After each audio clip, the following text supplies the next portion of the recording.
Case 14 of the Shoyoroku. Attendant Kaku serves tea. Attention! Attendant Kaku asked Tokusan, "Where did the holy ones of the past go?"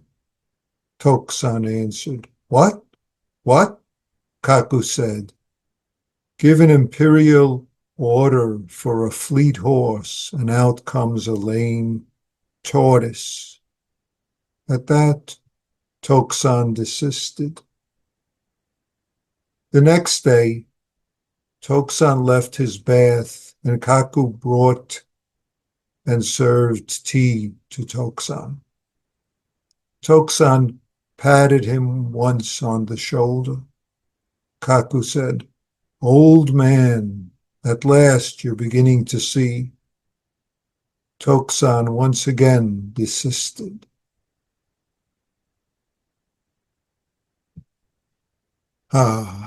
Attention, attention, attention. That's the whole of this case. And what do we do with what we attend to, what we discover? What do we add on? How do we respond? So, this Tokusan is also known as Dashan in Chinese. And the attendant's name in Chinese is Huo. So, but we'll use the Sino-Japanese. Where have all the sages of antiquity gone? That's supposed to be a tough question. He's trying to prove something. Where have all gone? Fill in all, whether it's the wise people or here I am, the wise person among all the ancient sages. Don't you see it? Tokusan's response, "What? What?"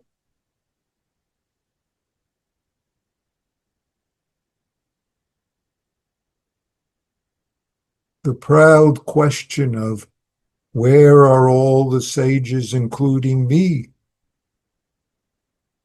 The comment in the original case adds on, "They're in your nose."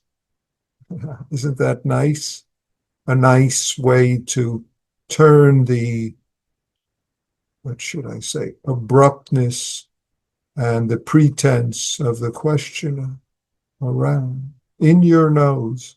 In a way, it's also a very appropriate and skillful answer. What? What? Tokusan's response. Swift thunder. You can't cover your ears in time.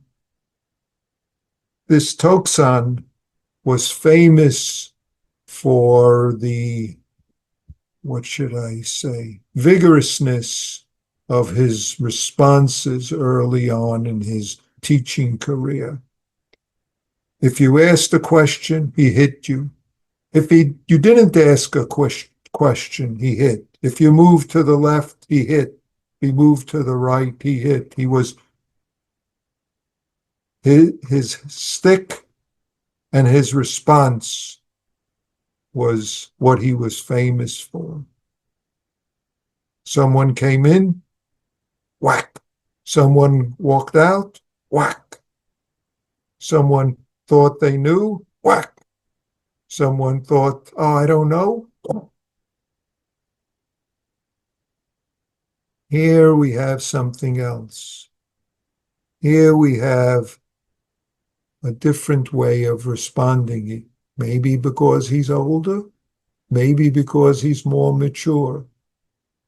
The introduction to this case, which in a sense sums it all up, says, probing pole in hand, shadowing grass around him. Sometimes he wraps a ball of silk in iron. Sometimes he wraps a stone with silk.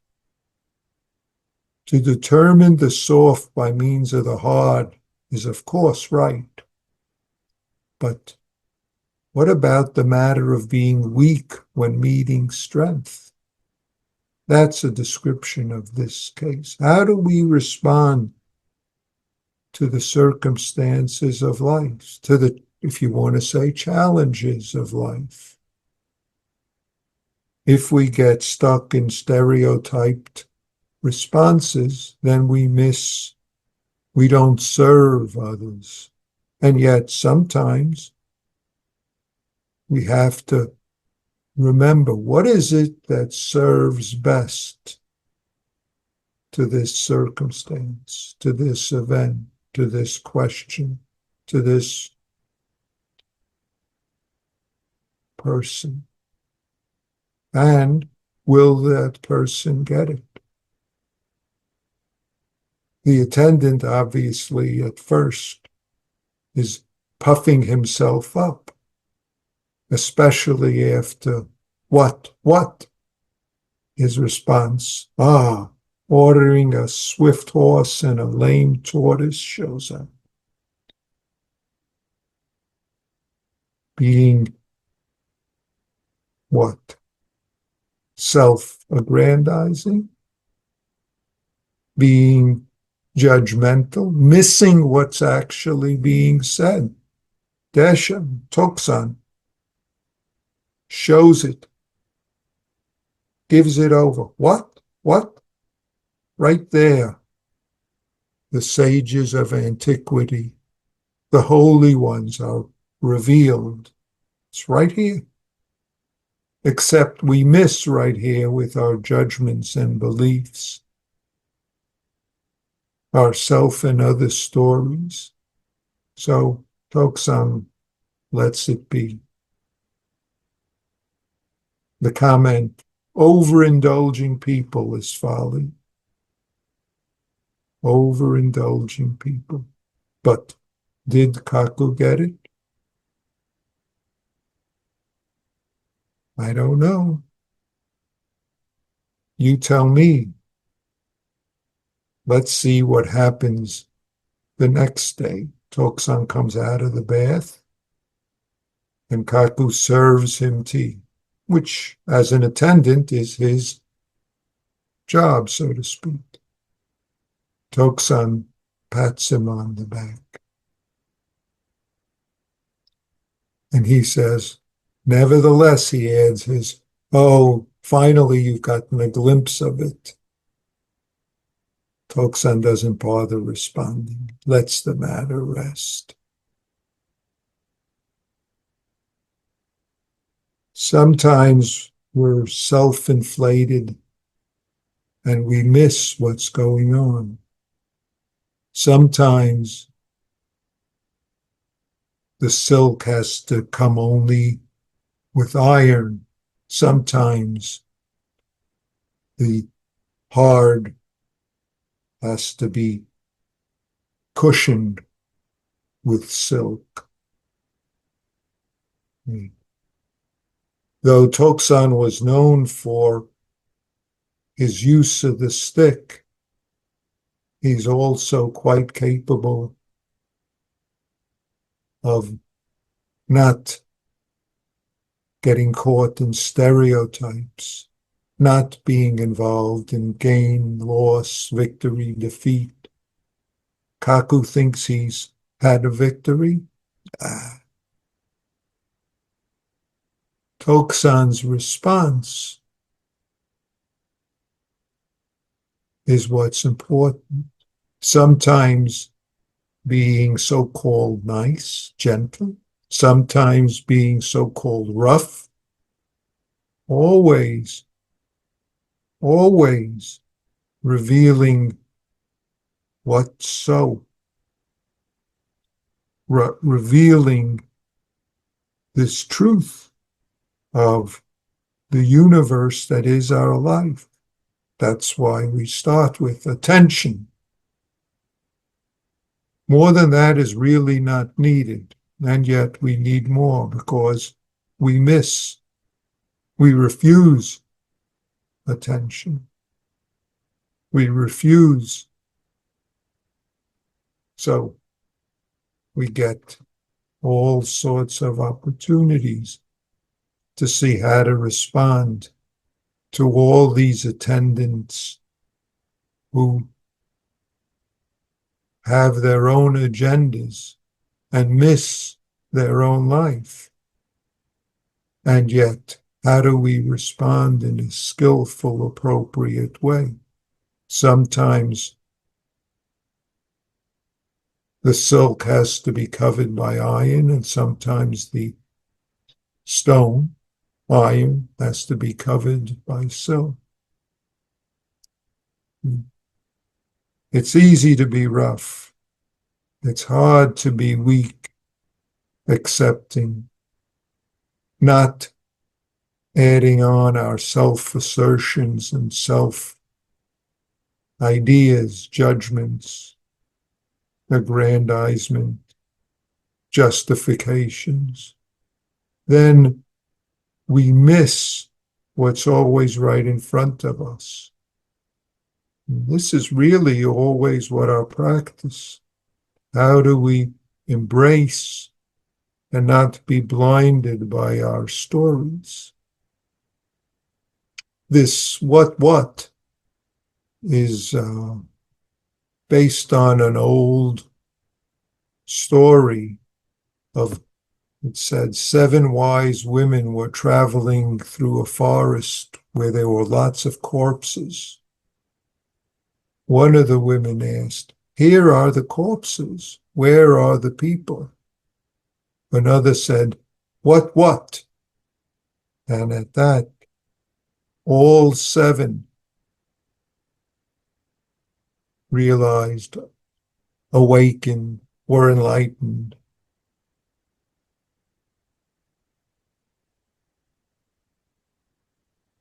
And it said, then the King of God showered flowers around them. So sometimes harsh, sometimes easy, sometimes direct, sometimes nothing to say, sometimes letting go, sometimes grabbing on. It depends on our ability to be present and not blinded by our ideas of right and wrong, complaints and judgments. Then we don't miss what's right here. Then we can respond appropriately. What? Pat? Or what? And all sorts of variations in between. That's really what our practice is. If attention is our life, then we're not blinded by our agendas or others' agendas, our complaints and our judgments, or the complaints of others and their judgments. Then we can take care of it directly, whether it's, as it says sometimes, excuse the roughness of it, being shat on or being praised. In fact, Toksan had a successor, Ganto, and Ganto, what should I say? Ganto, Ganto and Toksan had an interaction, and at one point in his life, Toksan said to Ganto, Someday you will shit on my head. That was, in a way, his praise for his student and successor, Ganto. Ganto later was quoted saying, "Oh, even Tokusan didn't know. Even Tokusan didn't know. Even Tokusan didn't know." Was he praising them or judging him or what? So, do we have to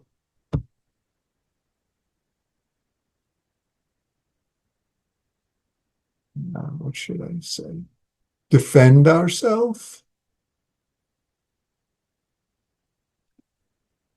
Even the great Tokusan does not understand the last word. So, yes, don't understand the first word, don't understand the last word. Then, what is a wonderful response. What reveals our life right here. Thank you.